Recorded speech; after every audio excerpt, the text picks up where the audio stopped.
What is up guys, Jules Michel here of Social Vignerons. Welcome back to your daily wine information video.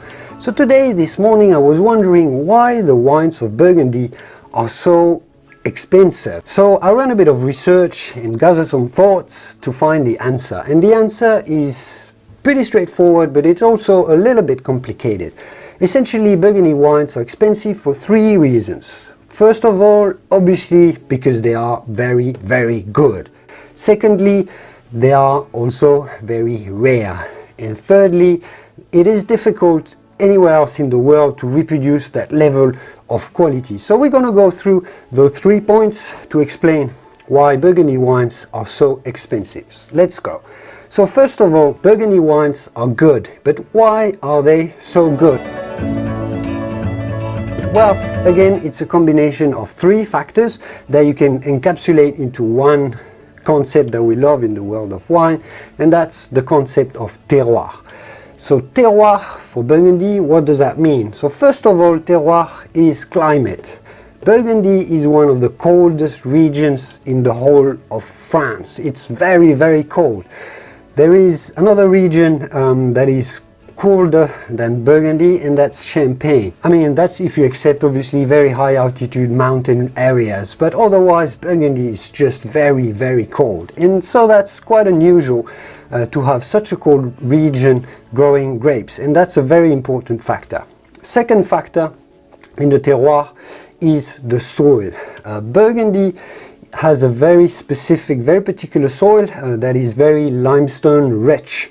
You have to know that in ancient times, geological times, pretty much the whole of France was flooded underwater, and that's why there's been a lot of deposits of shales and forming limestone, and that's why there's a lot of limestone all across France, and it's actually quite rare around the world to find such a concentration, so many limestone terroirs, and that explains why France makes so many fine wines in Champagne and in Bordeaux, in Saint-Emilion. There's spots of limestone everywhere. So that explains a fair bit about why French wines are so unique, because it's quite rare in the world to find such limestone-rich soils. But we'll get back to this later. In limestone grows the finest wine. It gives wines this touch of, crystal acidity, this minerality, this finesse that is very hard to make if you grow wine on sand or on clay or on gravels. You're never going to get that fine, subtle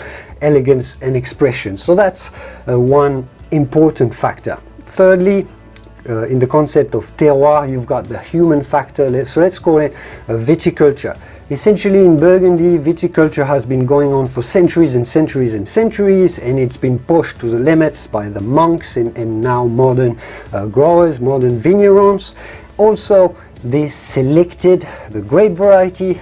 Over the generations, they selected the best vines, the best grapes to grow on that particular site that is cold, that is limestone rich, to make the best and the best wines. There's no other region in the world that has such an ancient history of precise viticulture.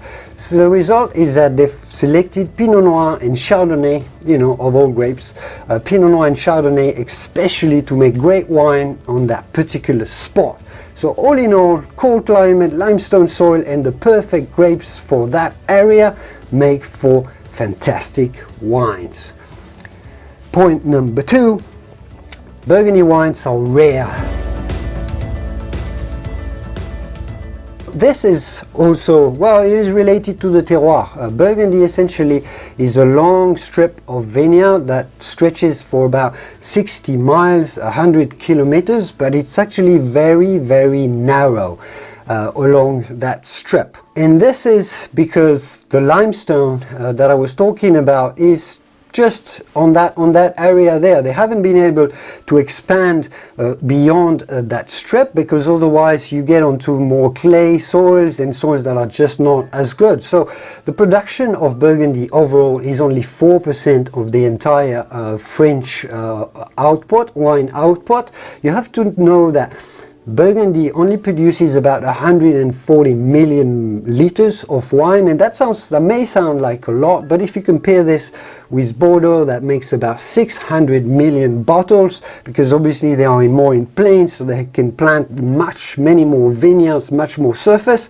600 million liters in Bordeaux, in 1.4 billion liters in Languedoc alone, and France puts out 4 billion bottles of wine annually. So 140 million bottles for Burgundy is actually quite small, and that includes everything, the regional appellation, the Macon, and also the Crémant. So it's actually pretty small and pretty rare. And because they're so good, everyone wants to buy Burgundy wines, and they're rare, so they're scarce. You've got people all around the world, in the United States, in China, in all over Europe, people want to buy Burgundy wines, and there's not that many of them. So prices go up, offer and demand, scarcity, Burgundy wines are expensive.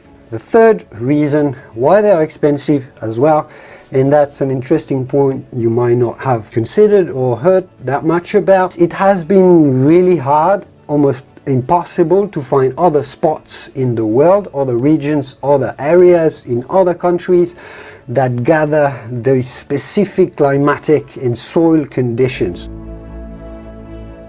First of all, as I was saying, there's not that much limestone around the world, and then you have to find a climate that is cold, like Burgundy, but not too cold. Otherwise, in spring you get frosts and the vines just freeze, and that's not good. If it's too cold all year long, the grapes are not going to ripen. If it's too hot, obviously you're not going to get the same finesse and the same expression of Pinot Noir and refinement out of Chardonnay. And there has been successful places where they grow big Chardonnays and big Pinot Noir, but it's just not as fine as refined.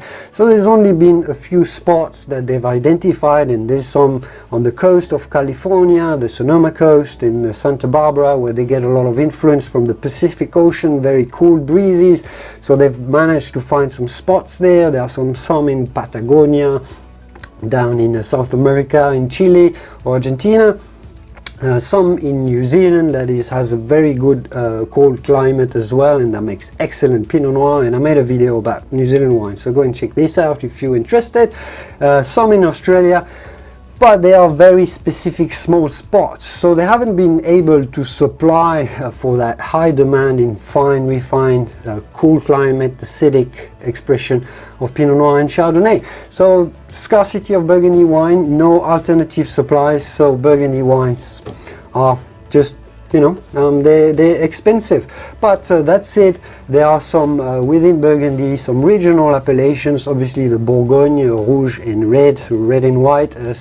Further south in the Macon area, that is a little bit more expensive, a little bit bigger, expensive vineyards, so the wines are a little bit less expensive, and they're good alternatives. Which leads me to a question I wanted to ask you. Have you been able to find good alternatives, good wines, good regions around the world where you can buy and satisfy your thirst for good quality Pinot Noir and Chardonnay? Have you found some regional wines, some producers that you like in Burgundy that make some affordable Chardonnays and Pinot Noir? So that's one of the questions for you today. Also, it would be great in the comments if you would like to tell me some topics you'd like me to cover on this daily wine information series, Talking Wine with Julien. Let me know in the comments. I would love to hear your thoughts on this. I hope you enjoyed this video. If you are interested in learning more about Burgundy wines and expensive Burgundy wines, I made a video I will link down below, and maybe just up here as well. A video about the 10 most expensive wines in the world, and guess what? 7 of them are Burgundy wines. I made a list of the top 50 most expensive wines in the world on my website, Social Vignerons. 37 out of 50 wines are Burgundy. Of the most expensive wines are Burgundy wines. So no mystery here. Burgundy wines are definitely expensive. Hope you enjoyed this video. If you did, give it a like, spread the word about this series, and I will see you soon in the wine world. Cheers.